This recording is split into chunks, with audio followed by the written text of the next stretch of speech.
زیادہ گاجریں کھانے سے جسم کی فالتو چربی کم ہو جایا کرتی ہے۔ کھانے کے بعد تھوڑا سا نمک چاٹ لیا کرے، جسم کا وزن نارمل ہی رہے گا۔ زیادہ چکنائی والے کھانوں کے استعمال سے معدہ جلدی کمزور ہو جاتا ہے۔ روزانہ شہد کے استعمال سے جسم پر کبھی نہ الرجی ہوتی ہے اور نہ ہی خارش۔ زیادہ سونے سے کمر کے مہرے کمزور ہوتے جاتے ہیں۔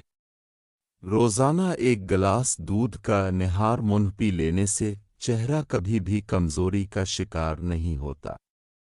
تربوز کا زیادہ استعمال گردے کی پتھری کے لیے مفید ہے۔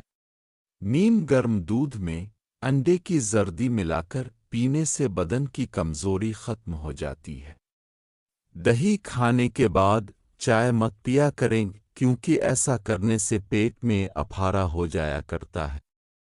آج کے ٹوٹکے میں کلونجی میں شہد اور بادام ملا کر کھا لو، طاقت اتنی کہ برداشت بھی نہ ہو سکے، بوڑھا بھی پھر سے جوان ہو جائے۔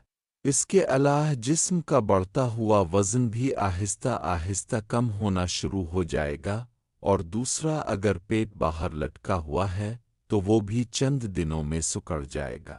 پیٹ کی چربی کو کم کرنے کے لیے یہ بہت مفید ہے۔